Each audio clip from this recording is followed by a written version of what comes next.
Alléluia. Bonjour ou bonsoir à toute la communauté de la terre entière.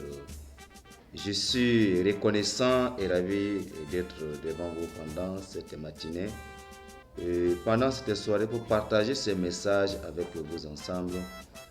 Et à cela, X temps, on ne s'est pas revu, on n'a pas écouté le message à travers cette chaîne de mémoire là-bas de l'évangile. Eh bien, je voudrais nous partager cette parole pour que nous tous nous comprenions. Et cette parole sera tirée dans deux livres, dans les évangiles de Luc, chapitre 18, du verset 8, et aussi dans l'évangile selon Matthieu, chapitre 28, à partir du verset 12 au 15e verset, qui a pour thème: quand Jésus-Christ viendra, trouvera-t-il la foi sur la terre? Quand Jésus-Christ viendra, trouvera-t-il la foi sur la terre? Chers pasteurs et prophètes, évangélistes, chers chrétiens sur la planète entière, chers choristes, chers bien-aimés en Christ, il est très important d'écouter la parole de Dieu pour sauver son âme au dernier jour. Jésus, avant de quitter la terre pour aller au-delà, il s'est posé lui-même une question. Lorsqu'il sera de retour, trouvera-t-il la foi sur la terre? Lorsqu'il reviendra sur la terre pour la deuxième fois, pour rendre à chacun selon ce qu'est son œuvre, trouvera-t-il la foi sur la terre? C'est la question où le Sauveur Jésus-Christ, celui qui détient la clé de la vie éternelle, s'est posé avant de s'en aller. Il va de soi, est-ce que nous qui sommes là, l'Église d'aujourd'hui, est-ce qu'elle garde les préceptes, les principes, les ordonnances des Saintes Écritures comme les apôtres et comme les prophètes, de même que le Sauveur Jésus-Christ lui-même a laissé dans tout un livre qu'on appelle le Nouveau Testament, de même que l'Ancien Testament et les épîtres des apôtres qui est l'auteur du Saint-Esprit. Alors, qu'est-ce qui se passe? Je vais citer ces versets dans Luc chapitre 18, verset 8. Aujourd'hui, nous voyons que dans toute la communauté chrétienne, les pasteurs, de même que les prophètes, les évangélistes, les chrétiens, les anciens, ont dû abandonner à distance les saintes écritures. Chacun marche selon le penchant de son cœur, selon sa connaissance théologique et non selon la connaissance de Dieu. C'est pourquoi la raison pour laquelle vous allez voir dans des églises les plaintes de gauche à droite, la dénomination, les pasteurs se portent des plaintes, les pasteurs amènent son collègue pasteur devant des tribunaux. Et que sais-je encore dire? Aujourd'hui, l'église, qui est le corps de Christ, a perdu sa valeur de l'évangile. C'est pourquoi Jésus-Christ s'est posé des questions. Lorsqu'il revient sur la terre, trouvera-t-il la foi sur la terre? La question ici de verset 8 dit: je vous le dis, il leur fera promptement justice. Mais quand le Fils de l'homme viendra, trouvera-t-il la foi sur la terre? Quand le Fils de Dieu viendra, trouvera-t-il la foi sur la terre? Depuis au temps des apôtres, au temps des prophètes, aucun pasteur ne peut porter plainte contre son prochain pasteur. Nous avions tout un livre qui est le Saintes Écritures. Les enfants de Dieu s'arrangent tous les problèmes à travers la parole de Dieu. Cela a été la vie des apôtres. Cela a été la vie des prophètes. Cela a été la vie du Seigneur Jésus-Christ. Tous ceux qui ont prêché le salut, l'évangile, la bonne part, la bonne nouvelle, la parole de Dieu. Mais aujourd'hui, nous trouverons ceux qui portent des cols pastoraux, qui portent des costumes, des vestes avec de grosses Bibles. Ils savaient et se trouvent maintenant d'emblée devant le tribunal, devant des brigades, des commissariats, des pas et d'autres. devant les chefs des carrés, devant les chefs des cantons et devant le sultan. Lorsque le Fils de l'homme, le Seigneur Jésus-Christ, le médiateur, celui qui détient la clé de salut entre ses mains, lorsqu'il reviendra, trouvera-t-il la foi sur la terre? C'est la raison pour laquelle, dans le livre de Matthieu chapitre 28, à partir du verset 12 jusqu'au verset 15, c'était la crucifixion du Seigneur Jésus-Christ sur la croix. Quand Jésus fut crucifié, avant d'être crucifié, il a annoncé sa résurrection parmi les morts. Les hommes, les juifs, les pharisiens. Qui est pharisien? C'est toi, pasteur, qui a suivi une longue formation théologique. C'est toi, ancien de l'Église. C'est toi qui es dans une dénomination pentecôtiste. C'est toi qui es dans la foi catholique. C'est toi qui es dans la foi orthodoxe. C'est toi qui es dans les mecs. C'est toi qui es dans les églises des alliances de part et d'autre. Les pharisiens, lorsque Jésus-Christ a été crucifié, il a été enterré. Les pharisiens ont disposé des militaires, ont disposé une escorte, ont disposé des gardiens qui ne sont que des soldats, parce qu'ils disaient que Jésus-Christ avait dit de son vivant, après 3 jours, il va connaître la résurrection parmi les morts. Effectivement, ils ont disposé de soldats. Eh bien, les soldats ont vu le mystère de Dieu. Jésus-Christ a été ressuscité parmi les morts. Les soldats en ont vu la résurrection du Seigneur Jésus-Christ. Mais les pharisiens, lorsque les soldats rentraient, ils parlent des événements, ce qui s'était passé au cimetière lors de la résurrection du Seigneur Jésus-Christ. Les pharisiens vont corrompre les soldats en leur disant: si vous tentez à dire que Jésus-Christ est ressuscité parmi les morts, nous allons signaler au gouverneur, nous allons vous saisir. Chacun de vous sera passé sous le pays. Les soldats en ont pris de l'argent, ils étaient contents. Mais c'était pour combien de temps? Pasteur, pourquoi tu passes par la corruption? Pourquoi tu corrompes les autorités? Toi qui es un chef d'antenne, toi qui es un militaire, toi qui es un gendarme, si Dieu t'a placé que tu es gendarme, un policier, une autorité, parce que l'autorité elle est divine. On dit éternel Dieu des armes. Vous vous laissez corrompre, vous vous laissez corrompu par les hommes de Dieu. Mais pour combien de temps? Pour combien de temps? Où allons-nous maintenant? Lorsque le Fils de l'homme viendra sur la terre, trouvera-t-il la foi dans des dénominations différentes? Dans des églises qui poussent comme des champions, qui naissent comme des champions de part et d'autre. Mais aujourd'hui, dans le milieu spirituel, dans le milieu chrétien, nous ne sentons pas la présence de Dieu. Les pasteurs ont tout abandonné les Saintes Écritures. Mais après avoir mené une vie de la corruption pour qu'on saisisse ton collègue pasteur, ton collègue évangéliste, prophète, mais tu trouveras quoi après? Quand ils ont corrompu les soldats se sont tus, ils n'ont pas dit annoncer, mais la nouvelle de Jésus-Christ qui a connu la résurrection était répandue jusqu'à nos jours.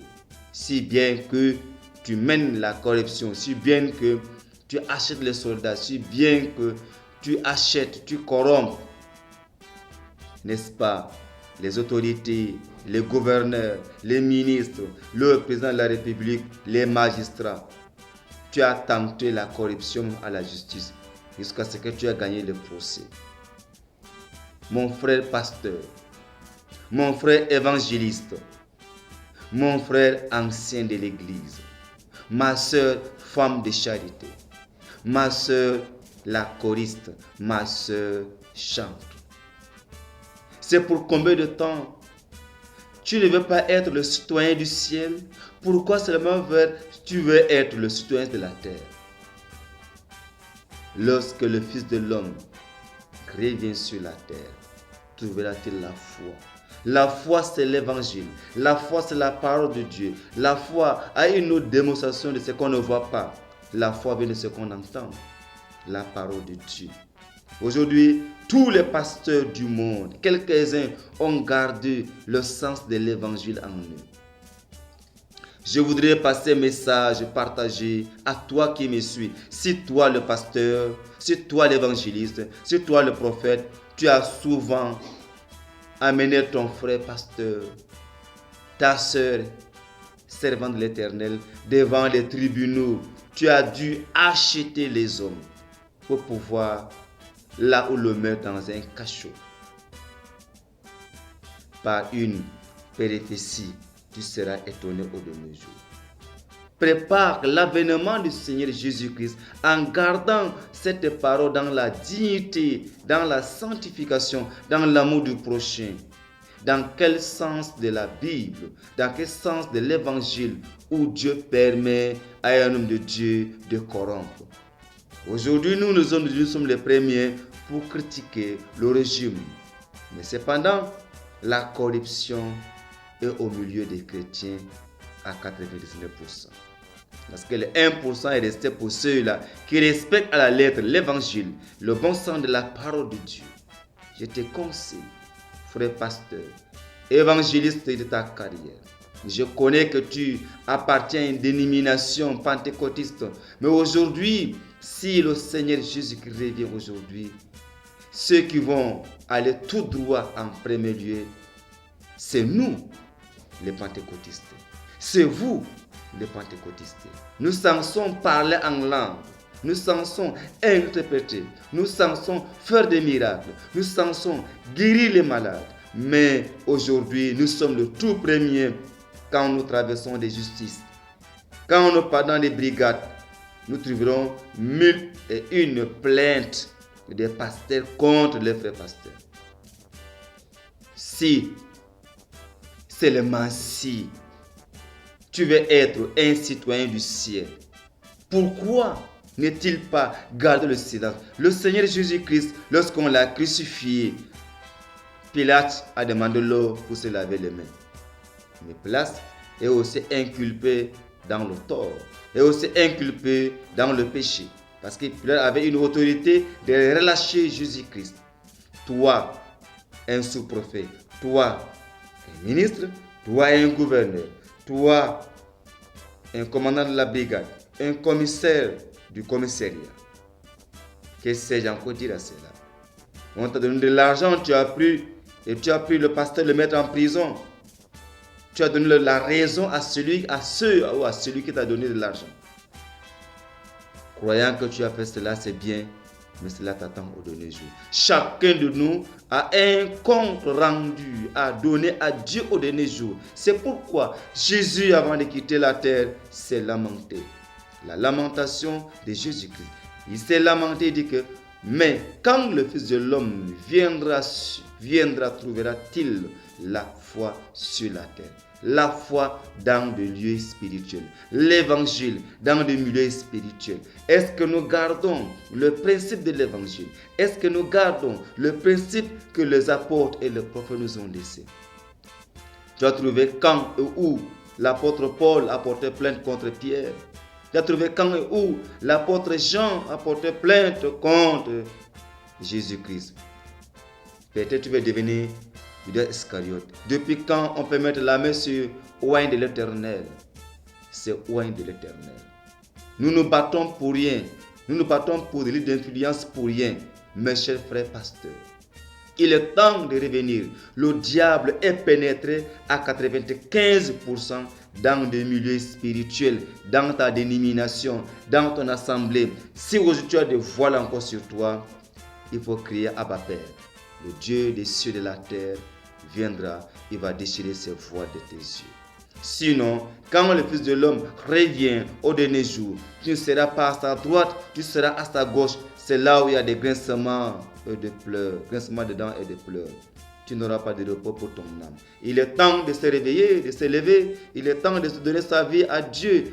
Quand le Fils de l'homme revient, trouvera-t-il la foi sur la terre? Mais après quoi Jésus a connu la résurrection parmi les morts, Pendant qu'ils les ont corrompus, dans Matthieu 28, à partir du verset 12, jusqu'à vers la fin, Jésus-Christ est venu et que tout pouvoir m'a été donné dans les cieux et sur la terre. Malgré que tu passes par la corruption pour empêcher ton frère pasteur de faire l'œuvre de Dieu, mais le temps de Dieu viendra où il va venir. Il dit que tout pouvoir m'a été donné dans les cieux et sur la terre. Allez, faites des nations de mes disciples, baptisez-les au nom du Père, du Fils et du Saint-Esprit, et enseignez-leur à observer tous mes commandements.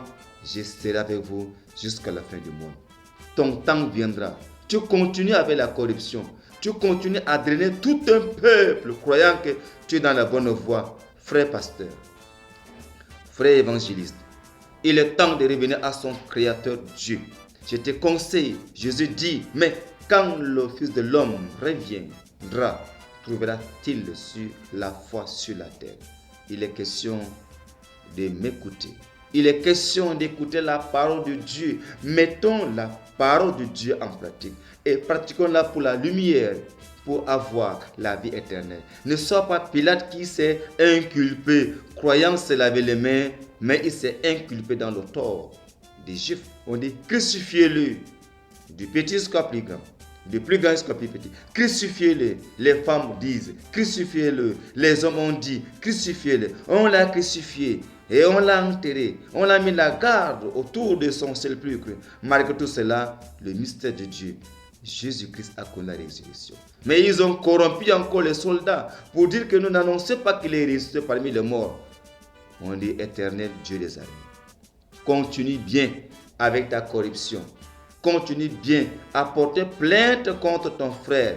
Continue bien à la loi au témoignage. Un homme de Dieu.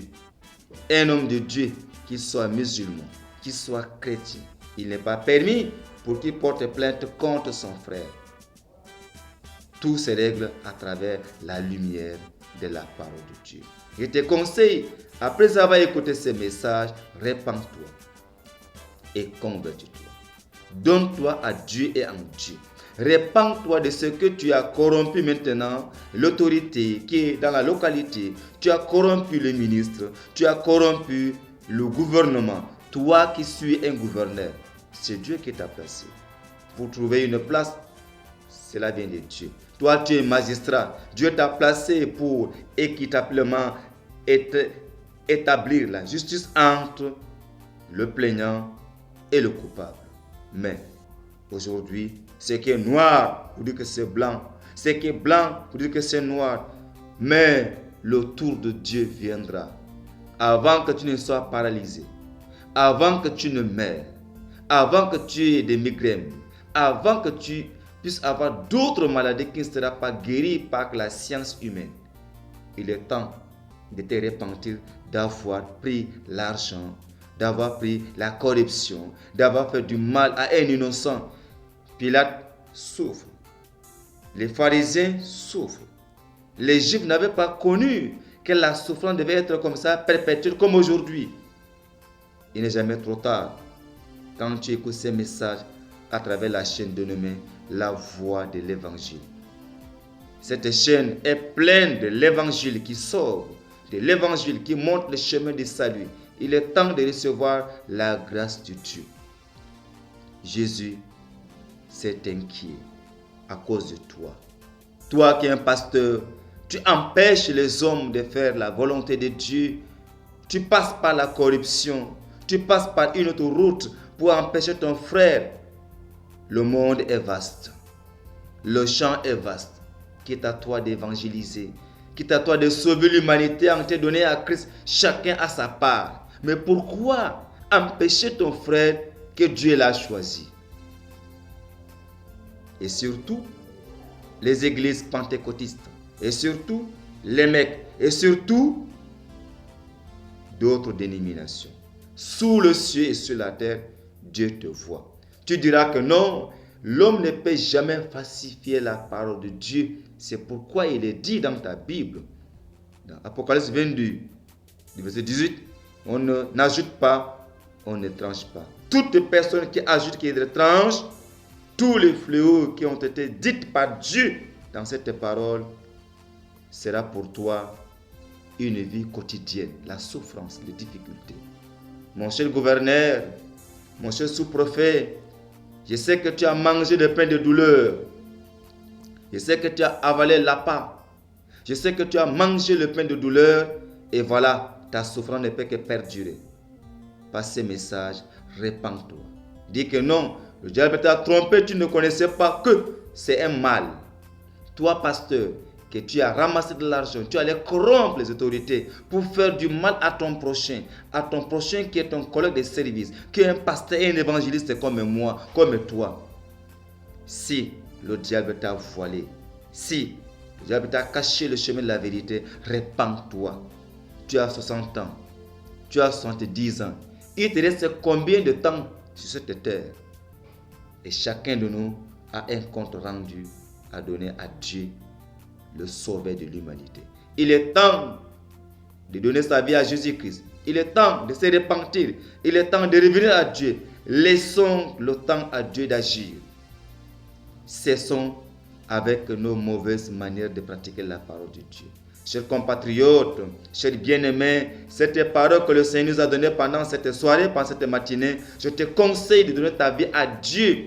Demande pardon à ton frère.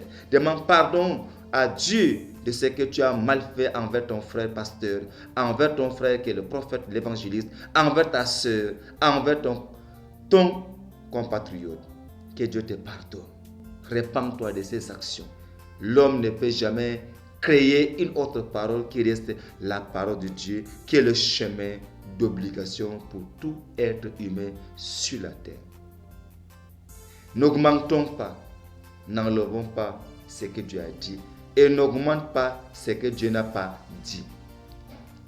Sur cette parole, je te conseille que la grâce de Dieu, que la faveur de Dieu se repose sur toi. Lorsque tu attends cette voix-ci douce et tendre, tu sois béni. Quelle que fût ta maladie, sois délivré. Mais reviens à ton Père enfant égaré. Pasteur, revenons et regardons-nous en face.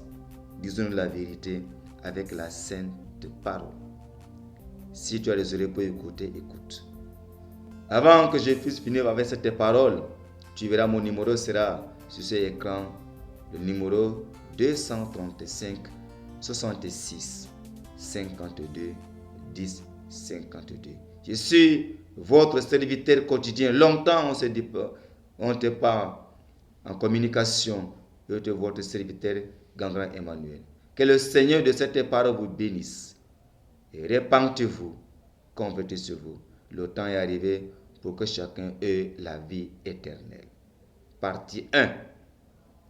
Vous allez me suivre dans la deuxième partie. Soyez bénis dans la paix du Seigneur Jésus-Christ, le seul médiateur qui vient bientôt. Amen.